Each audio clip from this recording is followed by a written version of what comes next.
दोस्तों recently Vladimir Putin ने यह आरोप लगाया है जेलेंस्की के ऊपर कि जेलेंस्की ने 91 ड्रोन से हमला किया है रेजिडेंस के ऊपर और जहां पर पुतिन रहा करते हैं।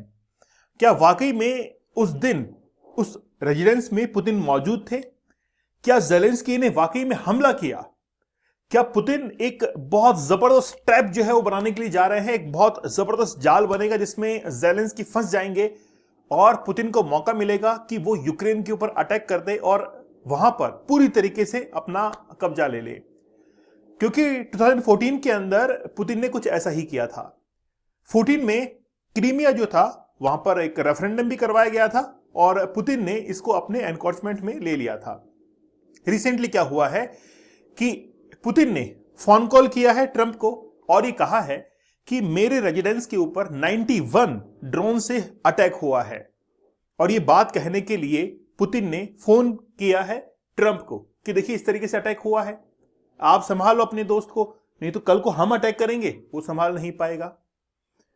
बात यह है कि जेलेंस्की ने इनकार कर दिया कि हमने ऐसा कोई भी अटैक नहीं किया है। दूसरी बात, ट्रंप ने कहा कि मैं बहुत एग्रेशन में हूं, मैं बहुत गुस्सा हूं इस बात को लेकर कि जेलेंस्की ने अटैक किया है पुतिन के ऊपर। आप समझिए कि यहां पर क्या साइकोलॉजिकल गेम चल रहा है, मैं आपको समझाने की कोशिश करता हूं। एक्चुअली में क्या है, this is a war of fear. ये एक डर का युद्ध चल रहा है और इस डर को पैदा करने वाला जो इंसान है वो है डोनाल्ड ट्रंप। डोनाल्ड ट्रंप ने जिस तरीके से फरवरी 2022 से लेकर आज तक एक रिएक्शन दिया है यूक्रेन के ऊपर, वो रिएक्शन हमेशा दूसरे देशों के लिए एक नसीहत बनेगा कि अगर ट्रंप कोई बात कह रहा है तो वो इतनी पुख्ता और मजबूत नहीं हो सकती है। जेलेंस्की ये सोचते थे कि यूक्रेन को नाटो के अंदर शामिल कर लिया जाएगा, लेकिन वो जेलेंस्की का एक भ्रम था। आज इतना सब कुछ होने के बावजूद भी यूक्रेन को शामिल नहीं किया गया है नाटो के अंदर। और जहां तक टर्की का मामला है, टर्की ने हमेशा विरोध किया है। टर्की ने कहा कि यूक्रेन को शामिल नहीं करना है इसके अंदर, नाटो के अंदर, ठीक है। और उसी विरोध के चलते आज तक नाटो के अंदर यूक्रेन शामिल नहीं हो पाया है। तो पुतिन ये दिखाना चाहते हैं कि देख लो, तुम बार बार नाटो नाटो नाटो ये जो है वो बोला करते थे, अब तुम्हारी खुद की हालत देख लो, तुमको अब शामिल नहीं किया जा रहा है। तो रिसेंटली क्या कुछ हुआ है वो मैंने आपको बताया है।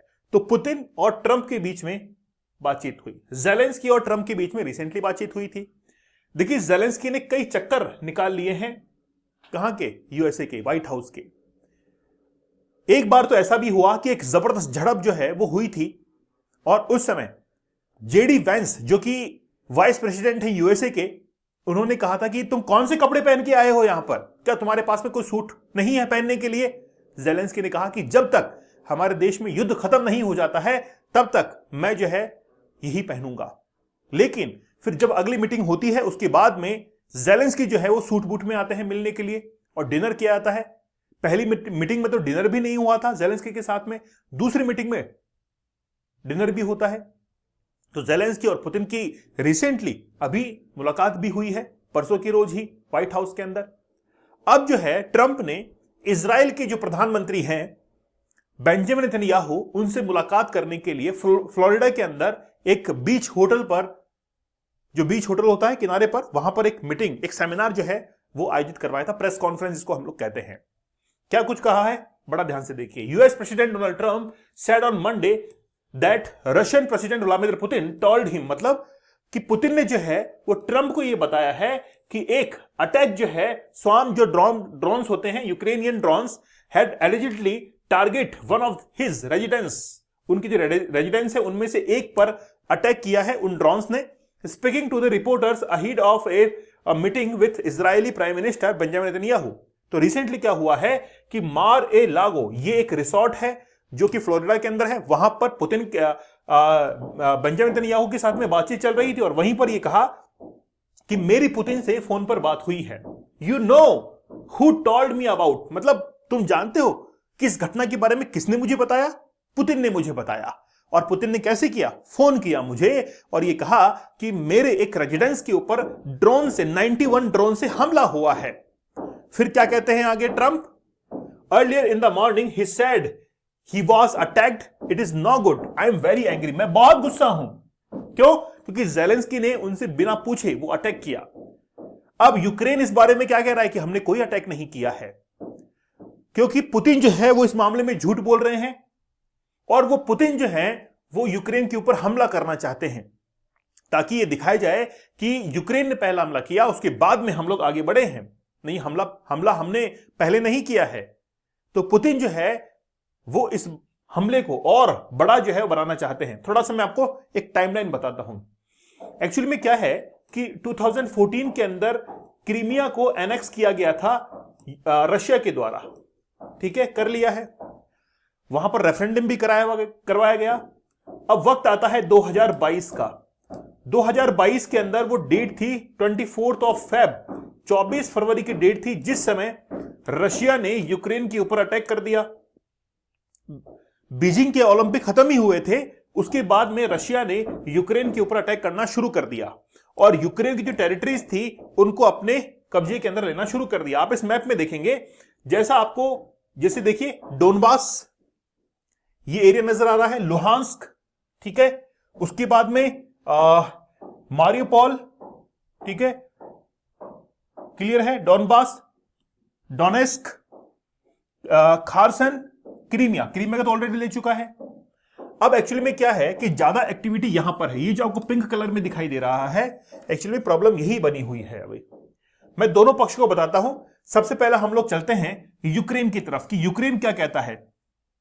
यूक्रेन ये कहता है कि जब तक रशिया जो है यहां से बाहर नहीं निकल जाता तब तक हम लोग सीज फायर पर साइन नहीं करेंगे। क्योंकि आपको पता होगा कि रिसेंटली न्यूज़पेपर्स में आया था कि 95% पीस टॉक डील हो चुकी है बिटवीन ज़ेलेंस्की एंड ट्रंप। तो ट्रंप और ज़ेलेंस्की की मुलाकात के अंदर 95% तक पीस टॉक पहुंच चुकी है। 20 पॉइंट्स पीस जो लेटर है वो बना दिया गया है, लेकिन जो 5% अटका हुआ है वो मैं आपको बताता हूं, क्योंकि काफी न्यूज में चला था। 5% क्या अटका हुआ है? देखिए 95 में क्या हुआ। 95 में यह हुआ कि जब भी सीज फायर होगा उसके बाद में यहां पर यूएन की तरफ से बहुत सारे जो मीडिएटर्स हैं उनको लाया जाएगा और वो हमेशा ये ध्यान रखेंगे कि सीज फायर का उल्लंघन ना हो रहा हो। इस पे यूरोप के कंट्रीज और यूएसए मिलकर इस पर ध्यान रखेंगे। दोनों एस्केलेट कर देंगे, डी आर्म कर देंगे, अपनी सेनाओं को वहां से हटा लेंगे, किसी के पास में वेपन नहीं होगा। ऐसे 95% जो है टॉक हो चुकी है। 5% इस पे अटकी हुई है, वो मैं आपको बताता हूं। सबसे पहले यूक्रेन ये कहता है कि भाई हमारी इस धरती को छोड़ दो और यहां से निकलकर आप रशियन टेरिटरी में चले जाओ, तब जाकर हम लोग जो है पीस टॉक साइन करेंगे और सीज फायर पर एग्रीमेंट करेंगे। अब बात यह है, रशिया क्या कहता है? रशिया कहता है कि जहां तक हम लोग आ चुके हैं वो तो हमारा हो गया है, और ये जो आप लोग देख रहे हैं यहां पर ये लाइंस देख रहे हैं, रशिया कहता है कि यहां तक हम लोग पहुंच चुके हैं और अब जो है पीस टॉक जो है वो साइन किया जाए। यूक्रेन कहता है कि हम अपनी जमीन को नहीं छोड़ेंगे। हम कैसे अपनी जमीन को छोड़ दें? तुम कल को थोड़ा सा और आगे बढ़ जाओ तो क्या वो जमीन भी हम लोग छोड़ देंगे? उसका कहना भी सही है। बोला इसलिए हम लोग लड़ रहे हैं, हम लोग इसलिए लड़ रहे हैं, और बातचीत हो नहीं पा रही है दोनों के अंदर। ये कैसे पॉसिबल हो सकता है? मतलब सीज फायर जो है कैसे साइन हो सकता है? थोड़ा हम लोग अजम्पशन के ऊपर चलते हैं। एक्चुअली में क्या है कि क्रीमिया जो है वो चला गया है किसके पास में? रशिया के पास में। अब इसमें तो कोई दोहराए वाली बात नहीं है कि अगर अमेरिका और यूरोपियन कंट्रीज अगर आज यूक्रेन की मदद ना करें तो आज किसी भी कंडीशन में वो रशिया के साथ में वॉर नहीं लड़ सकता है। कल को हम लोग ये मान लेते हैं कि ट्रंप ने और यूरोपियन कंट्रीज ने इनकार कर दिया है कि हम आपकी कोई हेल्प नहीं कर पाएंगे, तो क्या यूक्रेन अकेला लड़ लेगा क्या रशिया से? पहले तो इस बात को सॉल्व आउट किया जाए। तो इसका आंसर है नहीं, वो ऐसा नहीं कर पाएगा। कोशिश भी करेगा तो तबाह हो जाएगा, क्योंकि आपको पता है कि यूक्रेन के अंदर जितने भी यूथ हैं, जो भी यंग ब्लड हैं, मेल हैं, पुरुष हैं, उनको तो लड़ाई के अंदर भेज दिया गया है कि तुम लड़ो, ठीक है ना। देश छोड़ने की इजाजत नहीं है। महिलाएं और बच्चे यूक्रेन छोड़ सकते हैं, लेकिन कोई भी मेल कैंडिडेट वो अपने देश को नहीं छोड़ेगा। इसलिए बहुत सारे यूक्रेनियंस जो थे वो यूरोप के अंदर क्या कर गए? डिस्प्लेस कर गए। अब एक्चुअली में क्या है कि यूक्रेन जो है वो अपनी टेरिटरी को छोड़ने के लिए तैयार नहीं है। तो पहली बात तो ये है कि यूक्रेन जो है वो इसमें से कोई भी एक बफर जोन जो है वो बना ले। दोनों की सहमति से ये हो पाएगा। देखिए मैं एक सॉल्यूशन की तरफ बढ़ता हूं। अच्छी बात वही होती है कि एक सॉल्यूशन की तरफ बढ़ा जाए। एक्चुअली में क्या है कि एक बफर जोन जो है वो क्रिएट कर ली जाए और इस बफर जोन पर ना तो रशिया का कंट्रोल हो और ना ही यूक्रेन का कंट्रोल हो। यहां पर यूएन जो सेनाएं हैं वो तैनात कर दी जाए। जैसा आप लोग देखते हैं कि कई कंट्रीज ऐसी हैं, है ना, कई कंट्रीज ऐसी हैं जहां पर ये ऑलरेडी हो चुका है, जहां पर यूएन की जो सेनाएं हैं वो तैनात है। तो यहां पर एक बफर जोन क्रिएट करके और उसको वहां पर तैनात कर दिया जाए। ये एक पॉसिबिलिटी जो है वहां पर नजर आ रही है, ठीक है ना। और यूएसए जो है वो इसके अंदर हेल्प करे, यूएसए जो है वो इसके अंदर हेल्प करे कि ये इस तरीके से हो जाए, ठीक है। ये एक पॉसिबल लग रहा है। अब बात ये है कि आखिरकार ये युद्ध यहां तक कैसे पहुंचा। एक्चुअली में रिसेंटली क्या हुआ था, लगभग 8 महीने पहले की बात है कि यूक्रेन ने यूएसए के साथ में एक मिनरल्स की डील साइन की थी। 30 अप्रैल के आसपास की बात है ये। और जब ये डील साइन होती है तो मिनरल्स जो हैं वो यूक्रेन से निकलकर कहां पर जाते हैं, वो जाते हैं यूएसए के पास में।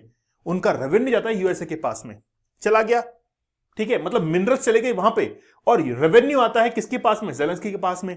लेकिन यूएसए ये सोचता है कि आखिरकार जो रेवेन्यू ज़ेलेंस्की के पास में चला गया है वो वापस से कैसे आएगा, ठीक है। तो मिनरल्स चले गए यूएसए के पास में, रेवेन्यू आ गया यूक्रेन के पास में। लेकिन अब पूंजीवादी देश है यूएसए, कैपिटलिस्ट कंट्री है यूएसए, वो पैसे के पीछे भागता है। इसलिए जो पैसा दिया गया है मिनरल्स के लिए, ज़ेलेंस्की को वापस से लेना चाहता है। इसलिए ऑफर करता है ट्रंप कि आप हमसे एक काम कीजिए, हथियार ले लीजिए, आप हमसे वेपन्स ले लीजिए, जो पैसा आपने कमाया वेपन्स ले लीजिए। तो ये बेचारा कपिल शर्मा बेवकूफ बन जाता है और ठीक है वेपन्स और ले लेते हैं। तो क्या होता है, वेपन्स खरीदे ब्रिटेन से, है ना, ब्रिटेन से जो है वो वेपन्स खरीद डाले। उसके बाद में यूएसए ने भी ऑफर कर दिया तुम हमसे भी ले लो, लॉन्ग रेंज आर्म्स हम तुमको देंगे।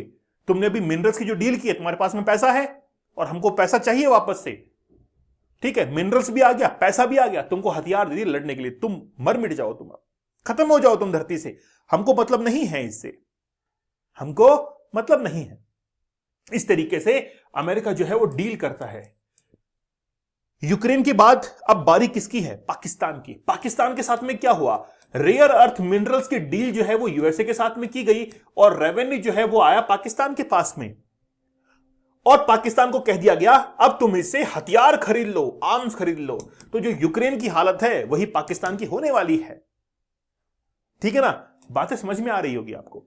दोस्तों हमारे डीप वर्क कोर्स को जरूर ज्वाइन कीजिएगा, बड़ा जबरदस्त है। इसमें वो टेक्निक्स बताई हैं कि कैसे आप अपने जीवन में आगे निकल सकते हैं, है ना। जो निकले हुए लोग हैं, सक्सेस को पा चुके हैं, उन्होंने इन टेक्निक्स को अपनाया है।